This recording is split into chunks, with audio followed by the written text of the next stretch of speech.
বিপিনুরের নাম ভাঙাইয়া আমাদের অনেক পাওয়ার দেখায়, দাপট দেখায়, প্রভাব খাটায়। বাংলাদেশের এই ছাত্র অধিকার পরিষদ এই সংগঠনের প্রথম চুরির দায়ে অভিযুক্ত হয় নুরুল হক নূর। সামাজিক যোগাযোগ মাধ্যমে নতুন করে দেখা দিয়েছে চরম উত্তেজনা। অনুসন্ধানী সাংবাদিক ইলিয়াস হুসাইন এবং শ্রম ও কর্মসংস্থান প্রতিমন্ত্রী ও গণ অধিকার পরিষদের নেতা নুরুল হক নূরের ফেসবুক পোস্ট ঘিরে শুরু হয়েছে পাল্টাপাল্টি বাকযুদ্ধ।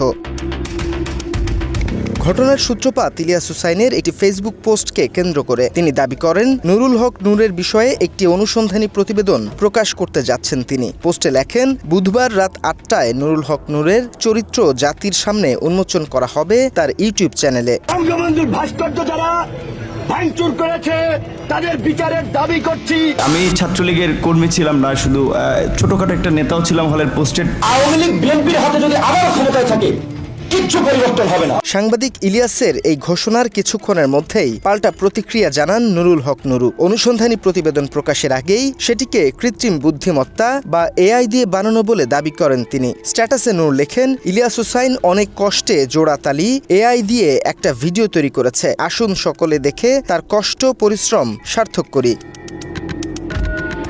বাত ব্যথা, প্যারালাইসিস কিংবা আর্থ্রাইটিস, আধুনিক প্রযুক্তি ও অভিজ্ঞ বিশেষজ্ঞদের সমন্বিত চিকিৎসার নির্ভরযোগ্য নাম ডিপিআরসি। নূরের এমন মন্তব্যের পর চুপ থাকেননি ইলিয়াস হুসাইনও। নূরের এই আত্মপক্ষ সমর্থনকে ডিফেন্সিভ খেলা বলে আখ্যা দিয়ে আরেকটি পোস্ট দেন তিনি। ইলিয়াস হুসাইন বলেন, ভিডিও আপলোডের আগেই নূরের এআই ভিডিওর দোহাই দেওয়া রহস্যজনক। একই সঙ্গে নির্ধারিত সময়ে ভিডিও আসবে বলে সাফ জানিয়ে দেন তিনি।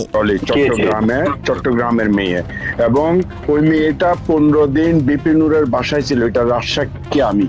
হ্যাঁ নেউল ভাই, এখন হোটেলের বুক দেওয়া লাগবে, বিশেষ করে অন্তত 5 স্টার দেখেন। নূর নিজে গিয়ে টাকা আনছে জাহাঙ্গীর কবির নানকের বাসা থেকে। দুই ব্যক্তিত্বের এই ভার্চুয়াল যুদ্ধ এখন টক অব দ্য টাউন। নেটিজেনদের চোখ এখন ইউটিউব চ্যানেলের সেই ভিডিওর দিকে, যা 19 আগস্ট রাত 8টায় প্রকাশিত হবে বলে জানা গেছে। বাংলা এডিশন, ঢাকা।